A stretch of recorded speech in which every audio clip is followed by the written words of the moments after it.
nama saya Nur Alfi Ramadhani, NIM 0303192063, nomor absen 19. Baik, di sini saya akan menjelaskan materi pertama, yaitu pengertian guru dan kepemimpinan guru.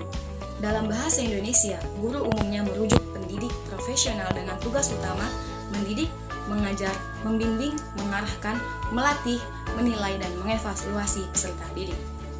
Menurut Nur Jamaluddin, guru adalah pendidik, yaitu orang dewasa yang bertanggung jawab memberi bimbingan atau bantuan kepada anak didik dalam perkembangan jasmani maupun rohaninya. Agar apa? Agar mencapai kedewasaannya serta mampu berdiri sendiri, dapat melaksanakan tugasnya sebagai makhluk Allah, khalifah di muka bumi ini, serta sebagai makhluk sosial dan individu yang sanggup berdiri sendiri.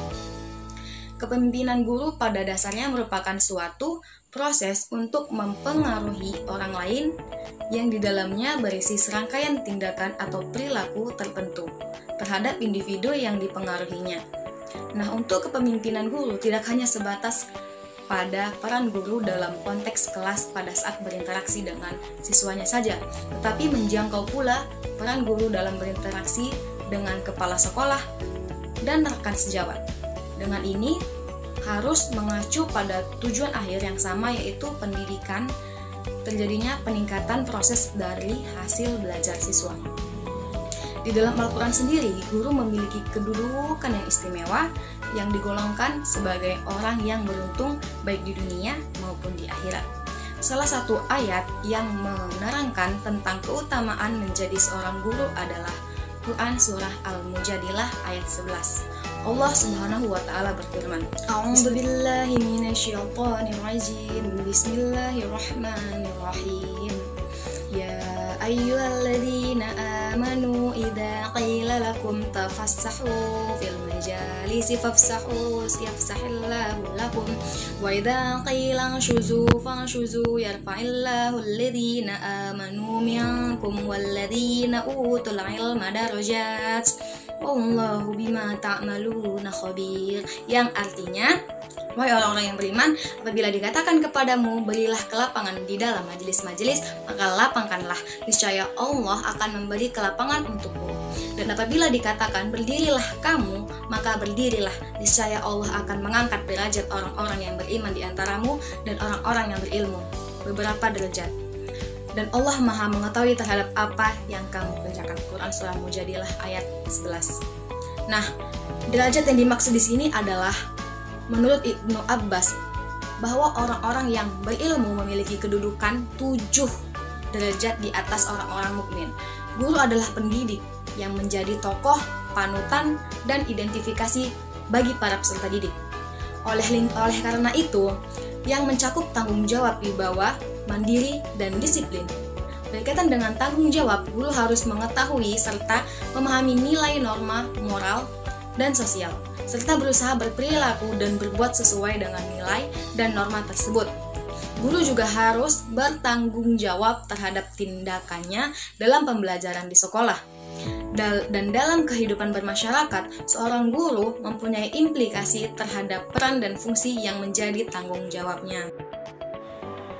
Assalamualaikum warahmatullahi wabarakatuh. Nama saya Lilis Sartika, NIM 0303192056. Di sini saya sebagai pemateri kedua.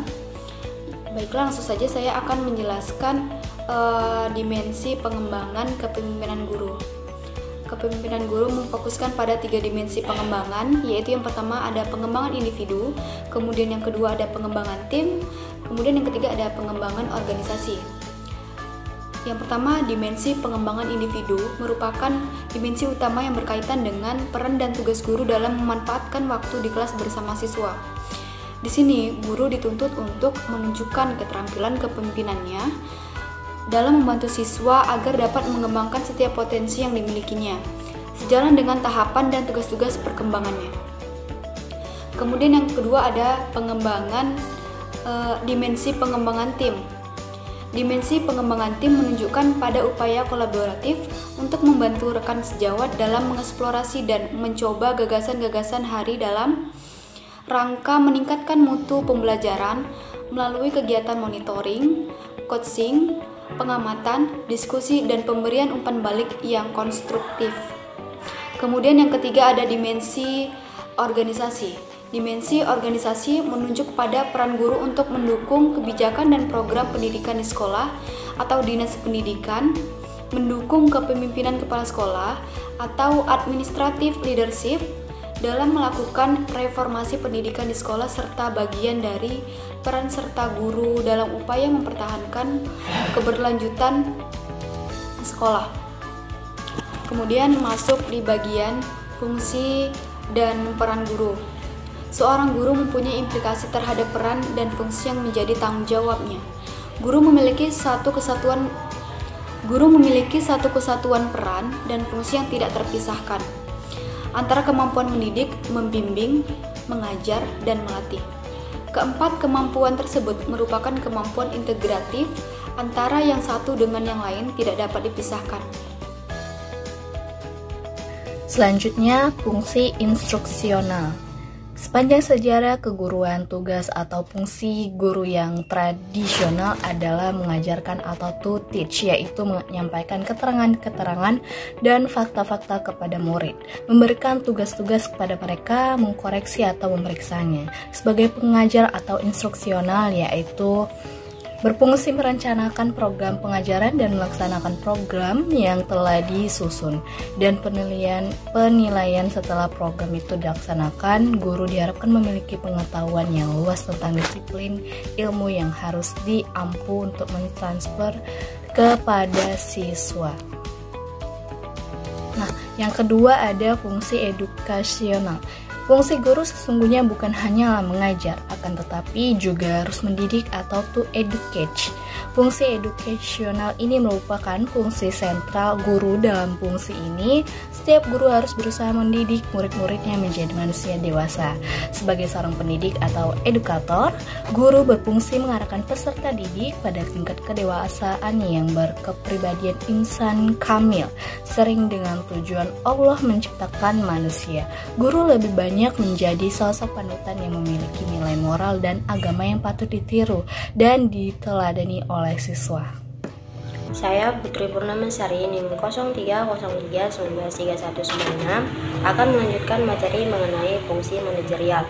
Sebagai pengelola kelas, guru hendaknya dapat mengelola kelas dengan baik karena kelas adalah tempat berhimpun semua anak didik dan guru dalam rangka menerima bahan pelajaran dari guru. Tujuan umum dari pengelolaan kelas ialah menyediakan dan menggunakan fasilitas kelas untuk bermacam-macam kegiatan belajar dan mengajar agar mencapai hasil yang baik. Sedangkan tujuan khususnya adalah mengembangkan kemampuan siswa dalam menggunakan alat-alat belajar, menyediakan kondisi-kondisi yang memungkinkan siswa bekerja dan belajar, serta membantu siswa untuk memperoleh hasil yang diharapkan. Dalam melaksanakan pengelolaan pembelajaran, ada dua macam yang harus dilakukan, yaitu mengelola sumber belajar dan melaksanakan peran sebagai sumber belajar itu sendiri. Sebagai manajer, guru memiliki 4 fungsi umum, yaitu yang pertama, merencanakan tujuan belajar, yang kedua, mengorganisasikan berbagai sumber belajar untuk mewujudkan tujuan belajar, yang ketiga, memimpin, yang meliputi memotivasi, mendorong, dan menstimulasi siswa, dan yang terakhir, keempat, mengawasi segala sesuatu apakah salah satu berfungsi sebagaimana mestinya atau belum dalam rangka pencapaian tujuan. Demikian materi dari saya, terima kasih.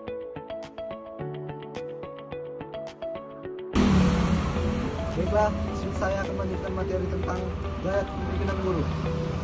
Sesungguhnya banyak model dan gaya kepemimpinan yang bisa diterapkan guru dalam mewujudkan kepemimpinannya. Marinex 2000 menawarkan model kepemimpinan guru dengan apa yang disebut RACE, akronim dari pertama, risk-taking. Guru berusaha mencari tantangan dan menciptakan proses baru. Yang kedua, effectiveness. Guru berusaha melakukan yang terbaik, peduli terhadap pertumbuhan dan pengembangan profesi, dan bekerja dengan hati. Yang ketiga, autonomi. Guru menampilkan inisiatif, memiliki pemikiran yang independen dan bertanggung jawab. Yang keempat, kolegiality. Guru membangun kemampuan komunikasinya dan memiliki keterampilan komunikasi interaktif. Yang kelima, honor. Guru dapat menunjukkan integritas, kejujuran, dan menjaga etika profesi. Selain itu, guru juga dapat menerapkan gaya kepemimpinan transformasional, sebagaimana digas oleh Bass dengan karakteristik yang dikenal dengan sebutan 4I. Yang pertama, idealis, influensi. Yang kedua, inspirasional, motivasi. Yang ketiga, intelektual, simulasi. Dan yang keempat, individual, consideration. Baik, terima kasih. Assalamualaikum warahmatullahi wabarakatuh. Nama saya Rizky Handayani Nasution, NIM 0303192077. Di sini saya sebagai pemateri akan membahas tentang D. Hakikat kepemimpinan dan tujuan kepemimpinan pengajaran. 1. Hakikat pemimpin, yaitu A. Tanggung jawab bukan keistimewaan, B. Pengorbanan bukan fasilitas, C. Kerja keras bukan santai, D. Melayani bukan sewenang-wenang, E. Keteladanan dan peloporan bukan pengekor. 2. Tujuan kepemimpinan pembelajaran adalah memberikan layanan prima kepada semua siswa agar mereka mampu mengembangkan potensi, kualitas dasar dan kualitas instrumentalnya untuk menghadapi masa depan yang belum diketahui dan syarat dengan tantangan-tantangan yang sangat turbulen. 3. Indikator-indikator guru yang baik dalam kepemimpinannya itu A. Memiliki keterampilan mengajar yang baik, B. Memiliki wawasan yang luas, C. Menguasai kurikulum, D. Menguasai media pembelajaran, E. Penguasaan teknologi, F. Memiliki kepribadian yang baik, G. Menjadi teladan yang baik. Assalamualaikum warahmatullahi wabarakatuh. Perkenalkan, nama saya Maya Selvia, NIM 0303192047, nomor absen 07. Nah, di sini saya sebagai pemateri ketujuh akan membahas mengenai studi kasus kepemimpinan guru atau pendidik. Nah, yang akan kami bahas mengenai studi kasus gaya kepemimpinan yang digunakan oleh kepala sekolah di Sekolah Dasar Negeri 2 Pemecutan Kota Denpasar, di mana gaya kepemimpinan kepala sekolah di SD tersebut menggunakan gaya kepemimpinan partisipasi. Gaya kepemimpinan partisipasi ini dapat dilihat dari kepala sekolah dan guru bisa saling menukar pemikiran dalam hal menemukan sebuah masalah maupun mencari jalan keluar dari permasalahan tersebut. Komunikasi dua arah ditingkatkan serta tanggung jawab pemecahan masalah sebagian besar berada di pihak guru.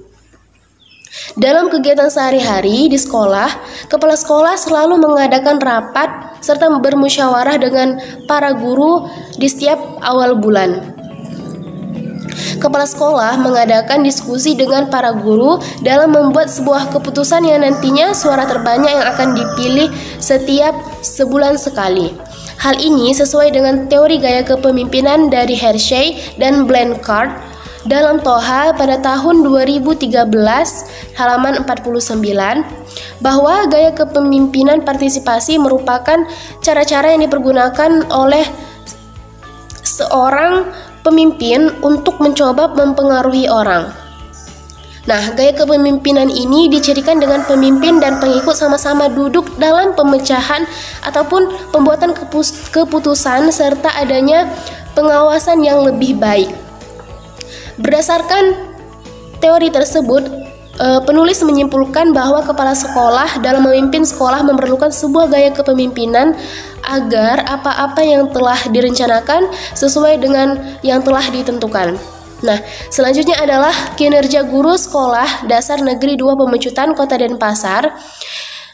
Salah satu kode etik guru yang berbunyi, guru harus menciptakan suasana sekolah sebaik-baiknya yang menunjang berhasilnya proses belajar mengajar. Nah, kode etik tersebut sesuai dengan teori kinerja guru dari Nasution pada tahun 2009 pada halaman 184 yang mengatakan bahwa guru harus dapat membuat suasana pembelajaran yang lebih unggul dengan memanfaatkan media pembelajaran maupun cara-cara yang efektif. Seperti teori Nasution di atas, guru di SD Negeri 2 Pemecutan juga memiliki kinerja. Kinerja guru di SD tersebut belum terlihat nyata di lapangan. Hal tersebut dapat dilihat dari metode pembelajaran yang masih menggunakan sumber buku dan LKS. Penggunaan alat-alat bantu mengajar masih kurang. masih kurang juga dari segi kedisiplinan serta pengaturan tempat duduk yang belum memenuhi syarat. Dengan demikian, hal tersebut akan membuat kinerja guru di SD negeri tersebut tidak mengalami perkembangan.